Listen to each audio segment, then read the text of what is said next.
پیش ہے ہندی زبان میں اپ ڈیٹ۔ بھارت دوارا अवैध रूप से अधिकृत जम्मू कश्मीर में भारतीय सशस्त्र बलों द्वारा बहुत ढिठाई के साथ व्यवस्थित रूप से मानव अधिकार उल्लंघन किए जा रहे हैं। अगस्त 2019 में आर्टिकल 370 के बहिष्कार के पश्चात भारत द्वारा अवैध रूप से अधिकृत जम्मू कश्मीर में मानव अधिकारों की स्थिति और भी अधिक खराब हो चुकी है। भारत द्वारा अवैध रूप से अधिकृत जम्मू कश्मीर में 5 अगस्त 2019 के पश्चात से 885 कश्मीरियों की हत्या, 2400 से अधिक हताहत तथा कम से कम 24,120 गिरफ्तार किए जा चुके हैं।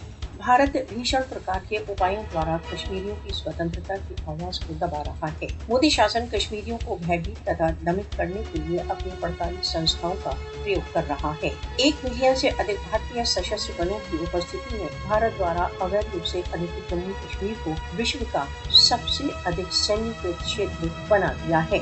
भारत द्वारा अवैध रूप से अधिकृत जम्मू कश्मीर में भीषण मानव अधिकार उल्लंघनों द्वारा खुल्लम खुल्ला अंतर्राष्ट्रीय कानूनों का उल्लंघन कर रहा है। मोदी शासन द्वारा भारत द्वारा अवैध रूप से अधिकृत जम्मू कश्मीर में निरंतर मानव अधिकारों के उल्लंघन का लक्ष्य कश्मीरियों को दबाना है। भारत द्वारा अवैध रूप से अधिकृत जम्मू कश्मीर में मानव अधिकार उल्लंघन प्रत्यक्ष रूप से दशकों से चले आ रहे अनिर्णीत कश्मीर विवाद के कारण है। भारत द्वारा अवैध रूप से अधिकृत जम्मू कश्मीर में बिगड़ती हुई स्थिति तुरंत रूप से अंतर्राष्ट्रीय ध्यान की मांग करती है। विश्व को कश्मीरियों को मोदी के आतंक से सुरक्षित रखने के लिए तुरंत सक्रिय होने की आवश्यकता है।